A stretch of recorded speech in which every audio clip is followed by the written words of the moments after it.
Bienvenue dans la saison 1 de Vibrer votre vie professionnelle.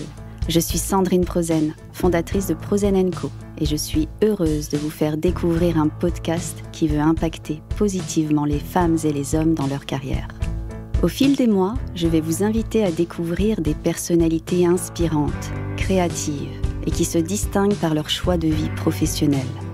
Tous vous partageront leur parcours et leurs conseils et leur vie fera écho, qui sait, à votre chemin.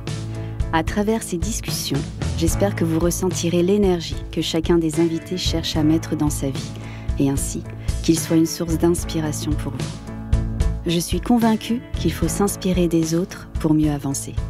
Alors, bonne écoute et vibrez votre vie professionnelle.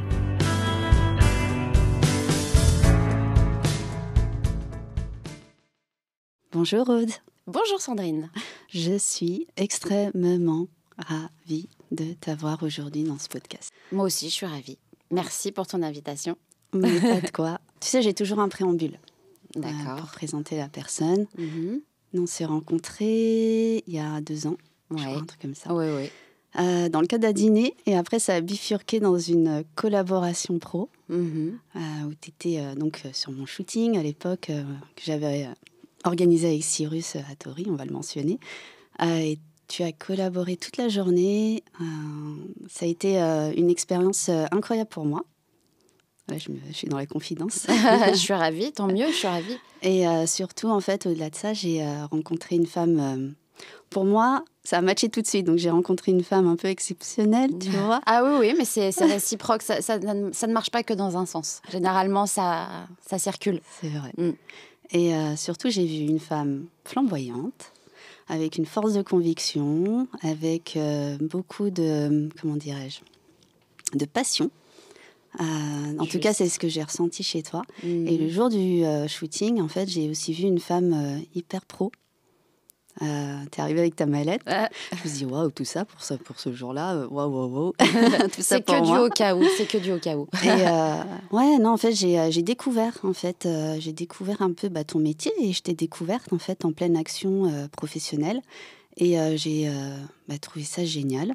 Parce que tu avais vraiment un œil très pro, très précis sur ce qui se passait. Et alors, pour les auditeurs qui nous écoutent, quand même, je vais te présenter officiellement. Donc tu es Aude Van Horst. Très bien. Maquilleuse professionnelle depuis 15 ans. C'est ça, exactement. Et tu as vraiment un parcours un peu atypique. J'ai vraiment envie aujourd'hui que tu puisses partager ton parcours, ce que tu es, comment tu es arrivée là. Et surtout aussi, moi, ce qui m'avait... Puis dans nos rencontres, c'est qu'il y a toujours cette force de conviction, très pragmatique, etc. Mais en plus, toujours tournée aussi vers un peu l'intuition, parce que tu t'écoutes beaucoup comme personne. Et voilà, je veux vraiment que tu partages ça aujourd'hui à tout le monde. Eh bien, avec joie. Alors, comment t'es arrivée dans ce milieu ? Je suis arrivée dans ce milieu un peu par hasard, un peu comme tout dans la vie. Je crois que c'est que du hasard, d'ailleurs. J'ai rencontré en fait une chef maquilleuse qui travaille dans le cinéma depuis plus de 30 ans et qui m'a pris sous son aile. J'avais déjà cette petite envie d'exercer ce métier. J'ai découvert ce métier grâce à ma fille aînée qui est comédienne depuis l'âge de 8 ans. Aujourd'hui, elle en a 23, le temps passe. Et j'ai découvert ce métier sur un de ses tournages et je me souviens que ça avait fait tilt tout de suite. La maquilleuse qui était présente ce jour-là n'était pas très sympa, alors c'est non sans jugement, mais je pense qu'elle devait être fatiguée ou enfin voilà, on a chacun nos trucs, c'est pas. Mais je me souviens que ça m'a marqué parce que je me suis dit mais enfin, ce métier est génial, pourquoi elle tire la gueule, c'est tellement top. Et j'ai eu vraiment un déclic ce jour-là. Je me dis je veux faire ça, et la vie a fait que je rencontre une chef maquilleuse sur du film principalement, sur du long métrage et du film. Et là, je me dis, OK, pas de hasard. Oui. J'étais pas du tout destinée à rencontrer cette personne. C'était pas mon milieu. J'étais pas du tout dans ce milieu-là. Et comment ça s'est passé du coup avec elle ? Enfin, vous avez échangé, vous avez... En fait, je me suis retrouvée... C'est un peu complexe. Alors, j'ai pas envie d'embêter tout le monde avec ça. Je vais pas rentrer dans trop de détails. En fait, le parrain de ma fille a une amie qui est première assistante réal. Et lors d'un week-end, voilà, j'étais avec mes enfants, mon mari, enfin, on discute de ça et je lui fais part de mon désir d'exercer peut-être ce métier un jour, parce que ça me paraissait presque impossible. Et elle me dit, oh, bah, tiens, ça tombe bien, je suis en train d'écrire un bouquin sur le maquillage avec une chef maquilleuse qui s'appelle Tina Rovert. Elle me dit, bah, viens participer à nos réunions de travail. Elle me dit comme ça, peut-être qu'en entendant, en participant, tu vas découvrir quelque chose, quoi. Et donc, j'ai participé à ces réunions de travail, donc j'y suis allée. Et je me suis retrouvée finalement à faire les dessins d'illustration du livre. Wow. Voilà, donc c'est fait aussi un peu par hasard. Je gribouillais sur la feuille, on essayait de trouver un peu des mots, un peu de... Elle dit, ah bah, attends, tu sais dessiner, bah, tu vas faire ça. Donc, j'ai participé au livre. Et là, vraiment, ça m'a donné l'impulsion encore plus. C'était vraiment une montée de marche très rapide. Et j'ai voulu intégrer une école. Et Tina m'a dit, écoute, on ne se connaît pas, mais je te sens bien. Et viens avec moi, je vais te montrer les bases. Je vais te montrer. Et puis voilà, viens avec moi, quoi. Bah, évidemment, j'y suis allée. À la rencontre. Bah, évidemment, j'y suis allée. Tu es allée. Cette rencontre, en fait, a un peu changé ta vie. Elle a changé toute ma vie. Mais toute ma vie personnelle, professionnelle, ma vision des choses. Ça a déployé des forces, des ressources que je connaissais pas. Voilà. Et Tina est devenue mon amie. Elle est encore aujourd'hui, je l'appelle chef. Elle déteste ça parce que je suis moi-même devenue chef avec le temps. Mais elle est pour moi la personne. Voilà, pour moi, c'est un ange absolu. C'est un ange, elle est tombée de mon ciel comme ça et elle m'a pris sous ses ailes, c'est vraiment ça. Et aujourd'hui encore, elle m'accompagne. Et je ne peux pas faire sans elle, c'est pas possible. J'ai toujours besoin de son regard, en fait. Comme une maman, littéralement. Oui. Puis j'ai une reconnaissance absolue, à vie. C'est normal. J'adore. Mais c'est ce que je dis, en fait, c'est les rencontres. Et puis quelquefois, quand on a une passion, on a envie de faire quelque chose, on l'a tellement en soi. Oui. C'est viscéral. En fait, on ne l'exprime quelquefois même pas, mais on l'a tellement que ça s'exprime tout seul, énergétiquement aussi, et ce qu'on dégage. En fait, les choses arrivent vers toi spontanément. Totalement. Et je pense que c'est un peu ça, cette rencontre. Oui, mais ça devait se produire de cette manière. Et pour moi, ça a été un signe évident. Je ne pouvais pas fuir devant ce signe évident. Ouais. C'était pas possible, c'était pas négociable. Avec moi-même, en tout cas, c'était pas négociable. Oh, j'adore cette phrase. Et alors du coup, comment ça se passe aujourd'hui dans ce métier? C'est quoi ton organisation? Il n'y en a pas. C'est vrai? Bah non, on ne peut pas s'organiser. C'est-à-dire que il faut sans cesse réinventer son organisation parce que les choses arrivent un peu au dernier moment. C'est jamais au même endroit, c'est jamais avec les mêmes personnes. Les projets changent d'un jour à l'autre ou d'un mois à l'autre. Donc, il faut sans cesse, en fait, s'adapter. Donc, adapter sa vie de famille, sa vie amoureuse, sa vie perso.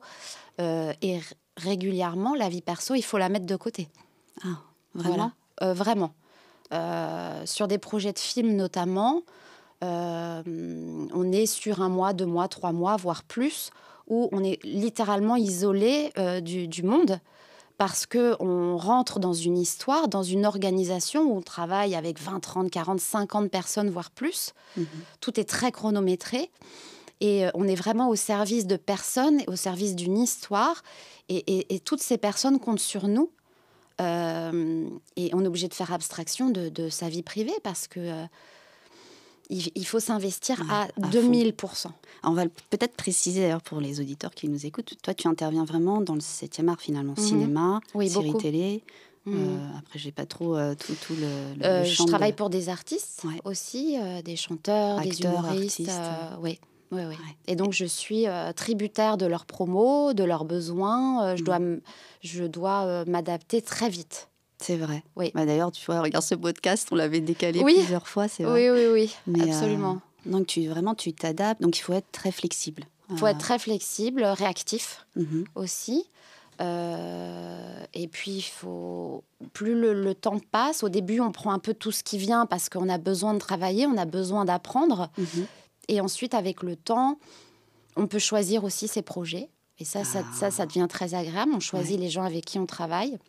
Généralement, on travaille avec des gens toujours passionnés comme nous. Bah oui.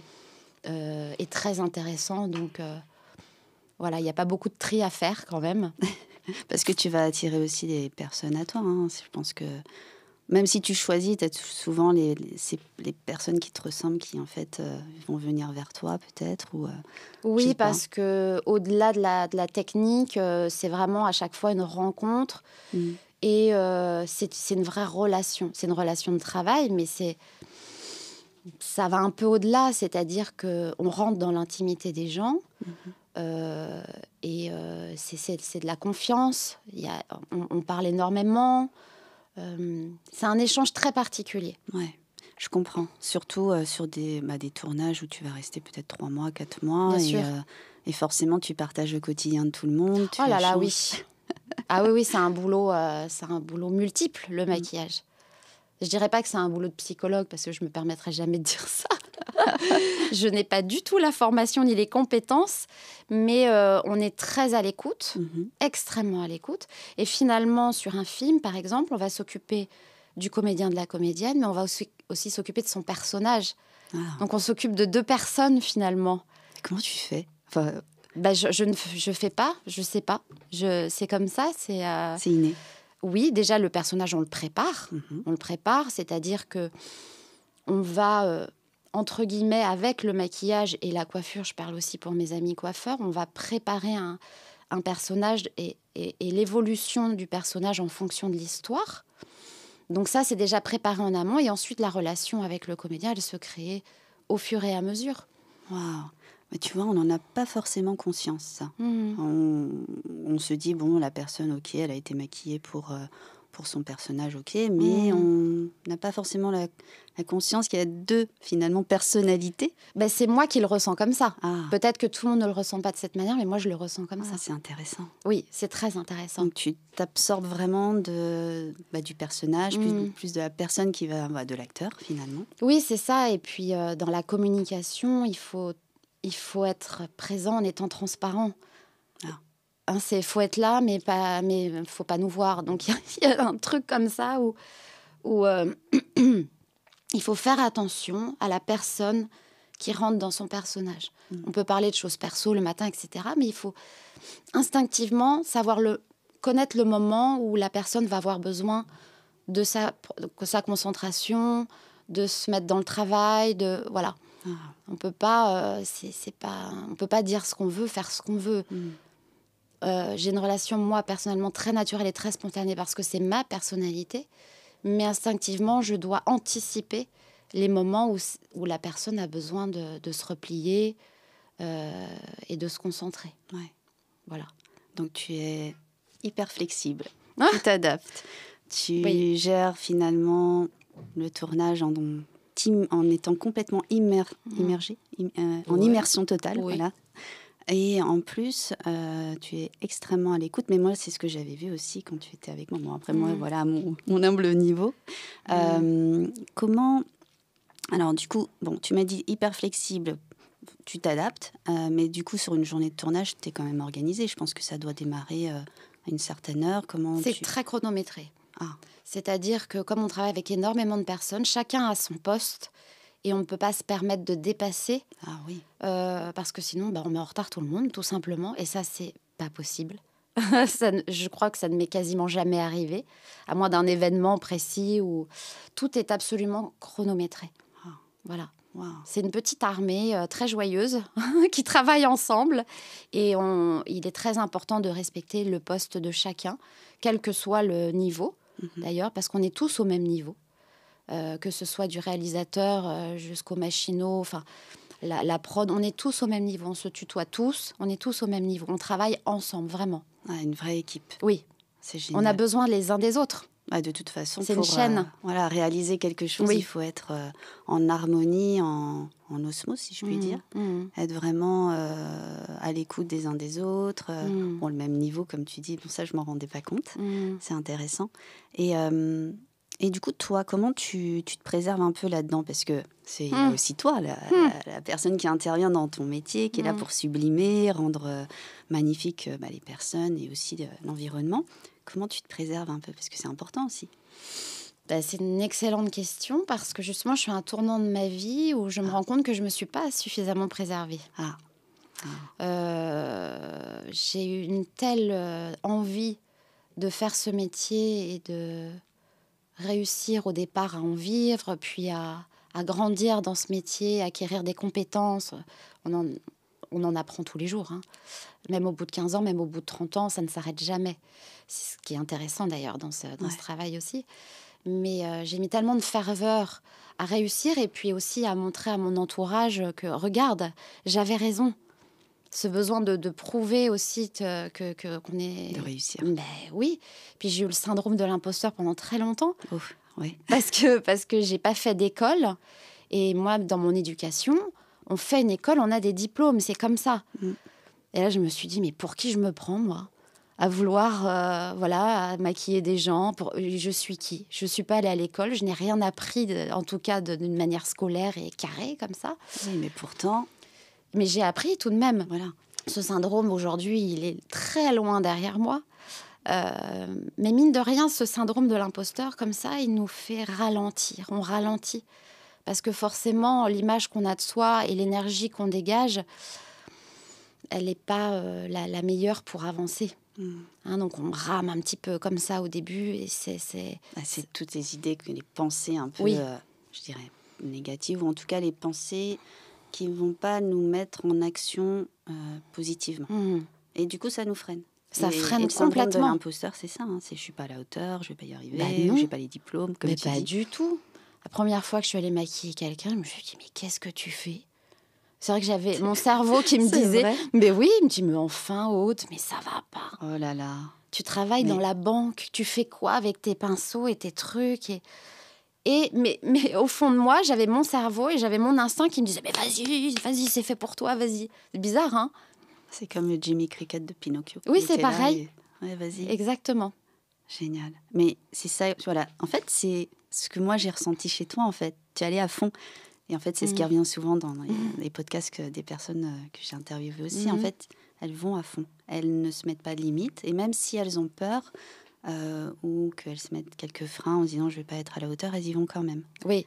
Et ça, c'est hyper important. En fait. Oui. Et en fait, c'est bien de le dire parce que j'ai eu peur plein de fois. Mais plein de fois. C'est vrai. Des fois, je suis allée faire des trucs que je ne savais pas faire.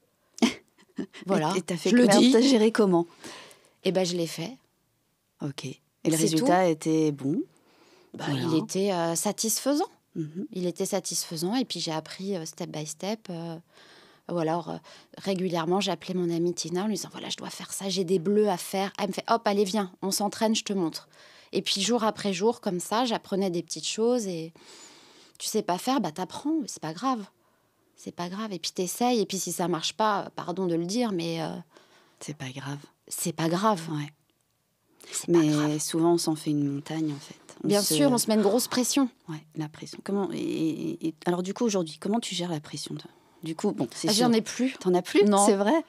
Plus du tout ? Pas vraiment. Ah ouais. Pas vraiment. Ça peut m'arriver de temps en temps. J'ai un petit coup de chaud. Mais non, je ne sens plus la pression du tout aujourd'hui. C'est naturel, en fait. C'est devenu une seconde peau, ou peut-être même ta peau. Oui, puis j'ai une confiance vraiment en mon savoir-faire aujourd'hui. Parce que ça fait 15 ans que je le pratique et ça marche. Donc, au bout de 15 ans, on peut se dire, bon, ok, ça marche quand même. Quand je dis ça marche, c'est que oui, ça fonctionne, tout va bien, tout se passe bien. Ah, c'est génial. En tout cas, ce que je ressens, moi, à l'intérieur, est tellement positif, tellement bon, que ça fonctionne pour moi. Voilà, la passion. La passion. Aimer ce qu'on fait, vibrer, voilà ce qu'on fait. On est totalement en phase avec ce podcast aussi, mais c'est vraiment ce que je veux, moi, que les auditeurs, en fait, ressentent. C'est que plus on est aligné avec ce que l'on aime, mais que ce soit dans sa vie personnelle, professionnelle ou autre, plus on est aligné avec ce que l'on aime, plus on est à l'écoute de ses passions, plus on ne peut que réussir et aller vraiment de l'avant. Oui, et ça ne veut pas dire qu'il n'y a pas de difficultés. Ah oui, ça je suis d'accord. Bien au contraire. Bien au contraire, les difficultés sont là pour nous booster, nous faire grimper et à nous faire avancer. J'adore. Merci pour ces partages. Alors, j'ai un truc. Donc, maquilleuse pro, dessinatrice, du coup, j'ai entendu. Pas du tout. Donc ça, non, comme je peux ça. pas dire ça. Non, je peux pas dire ça. Non. Non. Non. Mais quand même une passion pour le dessin qui Oui. t'a fait en fait arriver en plus dans ce parcours de maquilleur. Toutes ces heures à pas apprendre mes leçons à l'école, C'est vrai. elles se sont retrouvées là. Ah, finalement, ça a une utilité aussi. Hein. Mais oui, tout a une utilité, même l'échec. Oh là là. Mais c'est vrai, parce que l'échec, en fait, te permet de rebondir après différemment Ouais. et de quelquefois prendre une autre destination ou de recommencer. Oui, sur le moment, on ne sait pas pourquoi. Mm. Et c'est très frustrant, et c'est triste, et c'est dévalorisant, et c'est dur. Mais il faut faire confiance. C'est-à-dire que quand c'est dur, quand c'est triste, il y a une raison à ça. On ne va pas le savoir tout de suite, mais c'est pas grave. Confiance. Un peu plus tard, peut-être beaucoup plus tard, peu importe, on se dit « Ah bah oui, c'était ça. Oh, trop bien.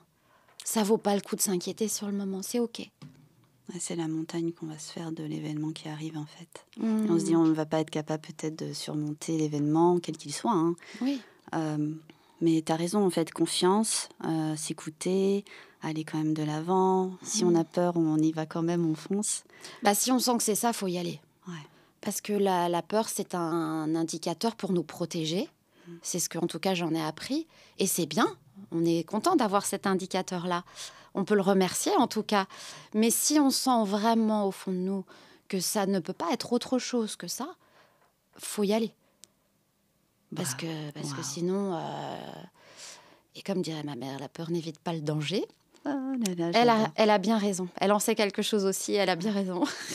Oh, j'adore. Alors, attends. Donc, maquilleuse, dessinatrice un peu, ok. Auteur aussi. Bon, tu as écrit un livre dans ton parcours aussi. Comment tu te projettes? Alors, attends. Tu m'as dit aussi se protéger est important dans son milieu professionnel. Voilà, s'écouter, prendre soin de soi. Comment tu te projettes maintenant, du coup, dans ce milieu Comment je me projette aujourd'hui? Je me projette pas vraiment parce que vraiment j'ai acquis cette détente au jour le jour.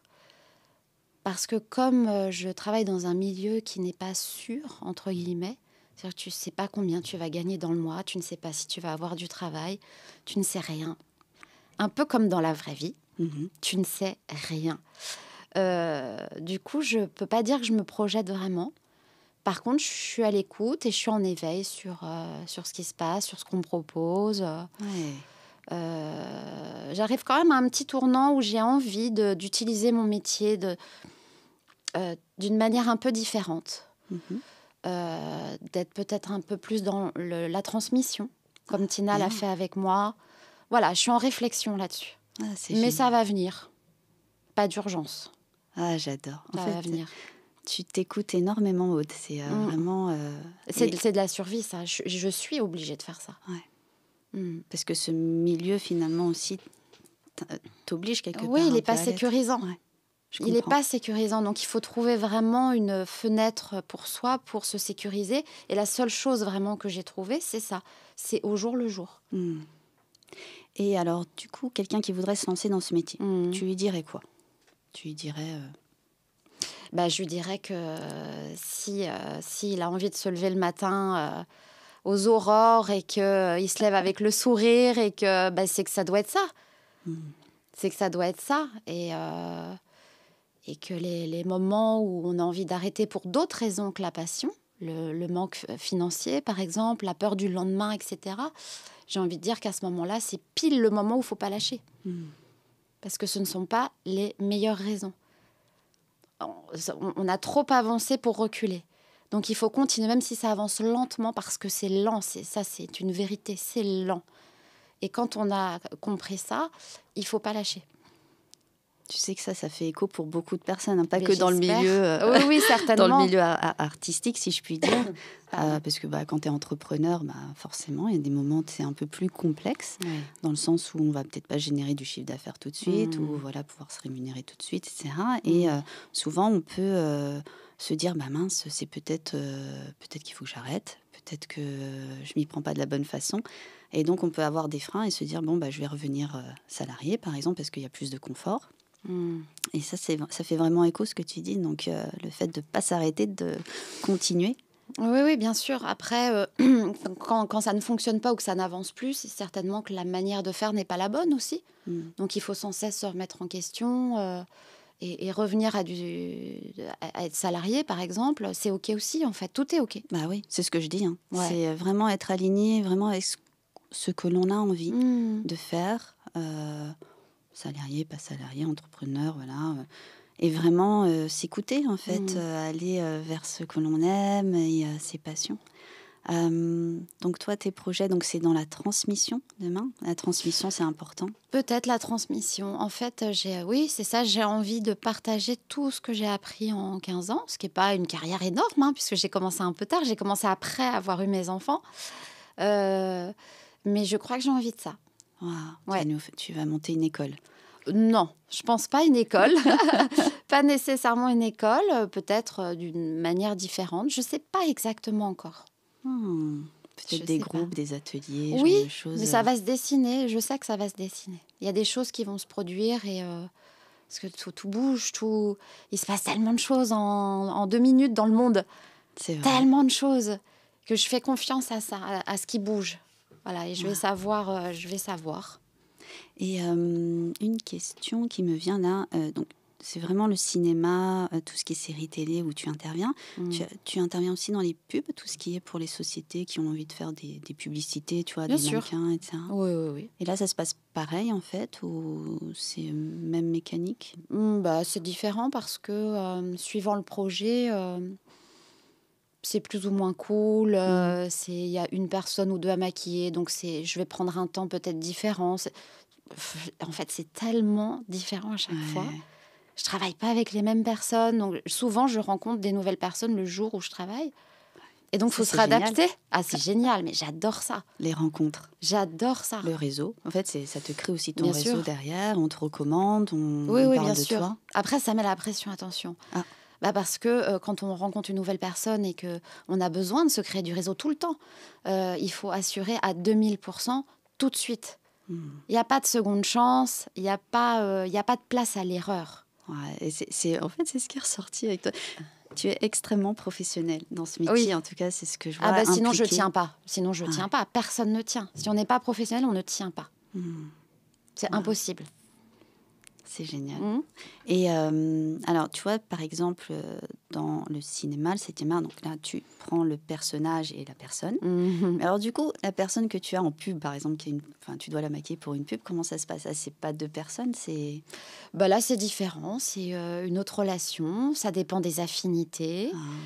J'ai tellement d'anecdotes, en fait, très différentes, que c'est difficile vraiment de centraliser cette réponse. Mais ça dépend. C'est peut-être un peu plus détendu parce qu'on sait qu'on va se voir qu'une seule journée. Mais après, on peut se revoir aussi après. Des fois, je retrouve les mêmes personnes sur les publicités ou ces comédiens ou ces comédiennes vont me rappeler parce qu'on avait bien rigolé ce jour-là et que ça s'était bien passé. Donc, ils vont me recommander à quelqu'un, à une prod. Et je sais que dans chaque travail, quel que soit le travail, des gens connus, pas connus, que ce soit un projet long ou court, je suis absolument la même personne. C'est ce que moi je ressens en tout cas, c'est-à-dire que je donne exactement la même chose de moi sur tous les boulots que je fais. Authentique. Il n'y a pas quelque chose de moins important ou de moins ceci ou de plus cela. C'est pour tout le monde pareil. Enfin, j'essaye en tout cas. Voilà. Après, moi, j'ai aussi ma vie perso, mes humeurs, ma fatigue. Comment tu gères ça? Il n'y a pas de, il n'y a pas de choix à faire. C'est-à-dire que quand on va travailler, on met tout derrière. Mais quand on aime son métier, on se rend compte qu'on n'a pas besoin d'y réfléchir à ça. C'est-à-dire que naturellement, les problèmes, les soucis, la tristesse, elles restent vraiment à la maison. Tu te c'est mets dans pas ta un bulle. effort, c'est ça qui est fou. Et d'ailleurs, j'ai beaucoup de reconnaissance pour ce travail parce qu'il m'a permis à des moments de ma vie qui étaient plus ou moins difficiles de traverser la période difficile. Ça m'a permis vraiment, ce métier m'a tenu la main pour traverser les moments difficiles de ma vie. Et ça, c'est waouh, ça c'est la passion. Ça, c'est un élément, je trouve, très reconnaissable dans le choix qu'on va faire de notre travail. C'est clair ce que je viens de dire ou pas? Ah oui. Parce que moi, je me trouvais C'est super claire, mais... hyper impactant. Ça, c'est un indicateur très important. Ouais, vraiment. Tu es complètement aligné avec ton métier, ta passion, ce que tu fais. ta vie forcément perso aussi. Et c'est génial, en fait. Moi, vraiment, c'est ce qui est ressorti, en fait, quand je t'ai rencontrée. Ah bah tant mieux. Après, il y avait bien évidemment nos discussions un peu plus sur l'intuition, sur les rencontres. Oui, puis on s'est beaucoup aimé tout de suite, donc il y a de l'affect.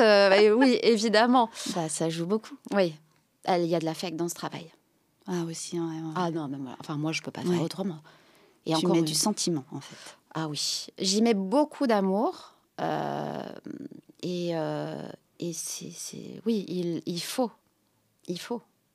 C'est hyper impactant, ce que tu viens de dire. Parce tant que, mieux. en fait, j'y mets beaucoup d'amour. Souvent, on peut être un peu pudique et ne pas utiliser ce mot comme ça, ou même le dire, mais mettre de l'amour dans ce qu'on fait, du cœur, en fait, voilà, on réussit. Et en fait, ça ne devient plus une obligation, c'est naturel, ça colle à la peau, c'est voilà, notre métier.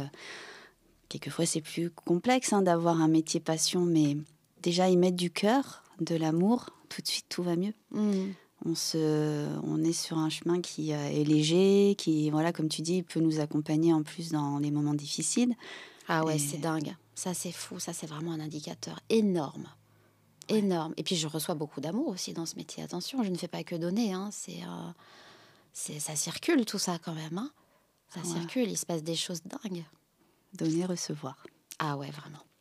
Vraiment. Oh là là. Bon, alors attends, tu sais qu'on est complètement sorti du fil. Bah oui, c'était prévu d'ailleurs. Bon, après, voilà, est-ce que tu t'entoures, tu te formes au quotidien? Tu m'as dit oui, et aujourd'hui, de toute façon, c'est naturel. Oui. Alors, qu'est-ce que je peux... Est-ce que aujourd'hui, ce qui te motive pour aller de l'avant? Ce qui me motive pour aller de l'avant... Je sais pas, moi je suis motivée tout le temps. Moi. J'adore. J'adore. Qu'est-ce qui me motive? Je sais pas. C'est vrai. Bah, ce qui me motive, c'est certainement de me dire que je suis encore là et que je travaille encore. Et que tu vibres et que tu vas aimer tous tes nouveaux projets. Ouais, c'est ça. En fait, t'es vraiment... Ce qui me motive, c'est que je suis encore là, quoi. J'adore. Donc, on a abordé les projets. Est-ce que... Alors, on s'est dit, tu te protèges quand même aussi beaucoup. Bon, on en a parlé avant le podcast, mais on va en parler là. Est-ce que tu as un petit rituel journalier ou pas? Non, j'ai pas de rituel journalier. Peut-être le soir, plutôt. Si, peut-être un peu le soir, en m'endormant, je remercie tout le temps. Parce que généralement, la gratitude absolue. Mais vraiment, là, je dis, mais merci. Oh là là, qu'est-ce que c'était bien aujourd'hui. Mais quelle chance, merci, quoi. Ouais, c'est plus ça. Mais sinon, non. Chaque jour est tellement différent, en plus. Mais oui, je sais, tu t'adaptes. Oui. Je me lève pas à la même heure où je me lève, je me lève pas. Il est 5 heures du matin, je me lève, il est 4 heures, il est 10 heures. C'est jamais pareil. Oh là là. Bon, conseil pour ceux qui veulent faire ce métier-là, tu l'as donné. Pour les personnes, par exemple, qui ont envie d'entreprendre, mais au sens large du terme, tu leur dirais quoi? Les conseillers ne sont pas les payeurs. C'est... Désolée pour ça. Mais c'est pas grave. Alors, qu'est-ce que j'ai envie de dire aux gens qui veulent entreprendre? J'ai envie de leur dire que s'ils ne pensent qu'à ça, c'est que c'est ça. Ouais. En fait, quand ça envahit ta tête, ton cœur et ton corps, c'est que c'est ça. Moi, ça a été ça pour moi. C'était littéralement viscéral et pourtant on me décourageait. Mais t'es folle, mais tu vas pas faire ça. J'avais 3 enfants qui étaient petits. Je divorçais aussi en même temps. Enfin, tous les bâtons étaient dans mes roues, j'ai envie de dire. Toutes les branches étaient dans mes roues. Et les gens me trouvaient mais folle. Je disais, mais qu'est-ce que tu connais personne, tu vas faire quoi, comment? N'écoutez pas ça, par pitié. Jamais, n'écoutez surtout pas ce qu'on vous dit. On peut le prendre en compte, on peut l'analyser, mais c'est souvent le reflet des peurs des autres, en fait. Ouais. Ça n'a rien à voir avec vous, rien du tout. J'adore. Voilà. Ça correspond à un des posts que j'ai fait dernièrement. Oui. C'était un peu sur le regard des autres, qui vont apporter leur jugement aussi sur ce que tu vas faire. Bon, après, on a aussi notre famille, notre entourage proche qui peut donner des conseils. Mais c'est souvent basé aussi un peu sur les jugements de valeur personnelle. Et alors, je pense qu'il faut faire du tri. Il y a des choses bonnes, il y a des choses qu'il ne faut pas garder, et surtout ceux qui vous transmettent leur peur, ne pas les écouter. Et je rebondis vraiment sur ce que tu dis là, c'est n'écoutez pas, c'est vrai. Écoutez que les conseils positifs, les personnes qui sont un peu les mentors, si je puis dire. Ou oui, des c'est guides, ça. Et des gens qui ont de l'expérience aussi. Mm. S'entourer de gens qui ont de l'expérience, qui sont passés par là. Puis on a déjà suffisamment à faire avec nos propres peurs pour en plus s'occuper des autres. C'est trop de charge. J'adore. Bon alors, on va passer à la minute vibration pro et zen. Attention. Bon, tu connais le principe. Oui. Des petites questions qui fusent. T'es prête? Oh bah oui. Alors, si tu devais mettre en avant une de tes qualités pro aujourd'hui, ici et maintenant, quelle serait-elle? L'écoute. Oh. Bah oui, sans l'écoute, on n'arrive à rien du tout.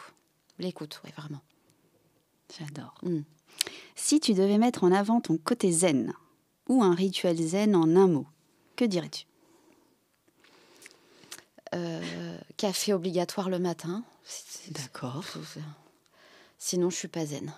Mais si t'es zen. Ah non, il me faut mon café. C'est vraiment le truc absolu. Ah oui? Ouais, j'adore. D'accord. Bon, on a commencé avec le café, c'est parfait. Exactement. Alors, si tu devais être un animal qui te personnalise dans ton quotidien? Je sais pas. Bah, c'est pas possible, ça. J'en sais rien. Alors, j'aime beaucoup les animaux, hein, mais c'est pas mon truc et du coup, je n'arrive pas à matérialiser. J'aurais dit le chat, je sais pas pourquoi. Mais... Bah, pourquoi pas? J'ai un chat incroyable qui n'attend que la parole pour me dire ce qu'il pense. Pourquoi pas un chat? Oui, pourquoi pas? Mais je n'ai pas cette fibre-là animale, je ne sais pas, je ne saurais pas quoi répondre. D'accord, bon, je prends quand même. Entre méditer et courir, ton choix se porte sur quoi? Plutôt sur méditer. Uh-huh. Bon, c'est sans grande surprise. Oui, c'est vrai. Mais bon, faut courir un peu quand même.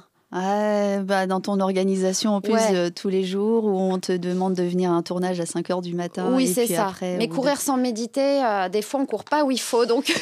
Mais attends, je connais des personnes qui, lorsqu'elles courent, elles méditent en même temps. Parce qu'à un moment donné, tu passes un cap. Certainement. Et là, ton mental est remis à zéro et tu laisses venir à toi ce qui vient. Très bien. Très bien, je prends. Alors, ton rituel matinal pro et zen, en 3 étapes. Je sais, tu vas me dire, j'en ai pas, mais on va en trouver un. Le rituel matinal... le café. Le café. J'insiste beaucoup sur le café. Je ne suis pas sponsorisée par Jacques Vabre. Je ne sais pas s'il existe encore, celui-là. Mais en fait, c'est pas quelque chose que je vais dire ou que je vais faire. Uh-huh. C'est plus un sentiment. Ah non, mais ça, c'est très intéressant. Ouais, le café, le sentiment. Le sentiment, je me lève, surtout quand je me lève très tôt et qu'il fait nuit dehors, j'ai le sentiment que tout peut arriver de beau. Et c'est plus ce sentiment de dire « Waouh, je travaille ». Déjà, c'est une chance de travailler en réalité. Et en plus de ça, ça va être génial parce que je vais maquiller des gens, parce que je vais rencontrer des gens, parce que je vais sûrement rire, parce que je rigole quand même pas mal tous les jours. Oui, c'est vrai. Et que ça, c'est quand même ma priorité, on va pas se mentir. Et voilà, c'est plus un sentiment de joie et de reconnaissance. Bon, allez. Tu prends quand même. Attends, c'était juste génial ce que tu viens de dire. Ah bah tant mieux. C'est dans les tripes. En fait, c'est... Voilà, même quand ça c'est ne un va organe, pas, en fait. Voilà. C'est un truc qui est là, sûrement pas loin du cœur, là, je sais pas. Entre le cœur et le plexus solaire. C'est ça. Allez, on fait ça. Attention, ton rituel bonne mine professionnelle. Mon rituel bonne mine professionnelle. Alors, quand je travaille, je ne me maquille pas, généralement. Ah, c'est vrai. Ouais. J'ai pas envie, je perds du temps. Et comme je suis au service des autres... De toute façon, t'es belle au naturel, donc... Je dirais pas ça, si. mais je te remercie. Par contre, j'accepte ce compliment, je l'accueille. Je mets un peu d'anti-cerne, peut-être, ou... voilà, mais sinon, je me maquille pas quand je vais travailler, généralement. Donc, j'ai pas de rituel bonne mine. Non. D'accord. Si tu étais une couleur, tu serais laquelle? Le rose. Ah, c'est joli, le rose. Ouais. C'est doux. Allez, c'est bon. Alors, ton mentor pro de tous les jours qui t'inspire? Mon amie Tina. Ouais, c'est ce que Mon tu as amie dit tout à l'heure. Tina, ouais. Et je la vois aussi traverser dans son métier et elle est toujours pareille, quoi. C'est-à-dire que elle est toujours aussi joyeuse, aussi pro. Elle m'inspire énormément. Et je l'aime tellement aussi. Personnellement, c'est une femme extraordinaire. Quelle chance de pouvoir trouver cette personne qui est aussi belle comme ça, personnellement, et aussi brillante dans son métier. C'est waouh. Et qui t'a pris sous son aile, et qui t'a tout appris. Merci, mon Dieu. Oh, c'est beau. Ah ouais, vraiment. Alors, ton mentor zen de tous les jours qui t'inspire? J'adore Eckhart Tolle. Ah, bah oui. Ah, je l'aime. Ah là là, il est drôle en plus. Et il m'a beaucoup aidée dans la vie. Ah. Ouais. Des fois, quand ça va pas, ou je suis un peu fatiguée, ou je traverse des choses très tristes, ou moins tristes d'ailleurs, je l'écoute et là, il me remet direct sur les rails. Ah, j'adore. Ah oui, il me ressent tout de suite, lui. Ah. Dernière question. Oui. La question finale. La question finale make-up pro. Waouh. Si tu étais le maquillage indispensable, tu serais quoi? Ça, c'est très difficile parce que comme chaque visage est singulier, particulier, n'a pas les mêmes besoins et que... je vais partir dans tous les sens, du coup. Non, vas-y. Allez, si tu devais vraiment en choisir. Attends, le buzzer. Chut, crayon à sourcils. Ah, mais c'est pas la première fois qu'on m'en parle. Là, C'est je vrai vais faire la minute femme. Je sais, mais moi, je ne le fais pas. Parce que t'en as pas besoin. C'est pour ça que je te disais juste avant, il y a des femmes qui n'ont pas besoin de ça. Mais honnêtement, quelqu'un de très bien maquillé, mais avec des sourcils broussailleux, clairsemés, t'es là, oh, mais non. Je préfère quelqu'un de pas maquillé, mais avec une très belle ligne de sourcils, plutôt que l'inverse. Bon, voilà, c'est pour toutes les femmes qui écoutent, là. Ben oui. Ou qui nous regardent, voilà. Les sourcils. Le regard. Le regard. Le regard, ouais. Mais ça, je suis d'accord. Moi, je ne peux pas sortir habituellement sans être un peu maquillée. J'aime bien faire les yeux, voilà. Oui, on a chacun nos petits trucs, en fait. C'est difficile de donner un produit, c'est pas possible. Bon, moi, je pars du principe qu'il va y avoir un superbe atelier qui va être fait là bientôt par Aude pour toutes les auditrices qui écoutent. Ah bah oui, avec joie. Voilà, on va le lancer. Oui, avec joie. Spécial sourcils et spécial regard. Spécial tout. J'adore. Merci Aude. Avec joie, merci à toi. Pour ce partage et hâte de te revoir. Avec plaisir, merci beaucoup.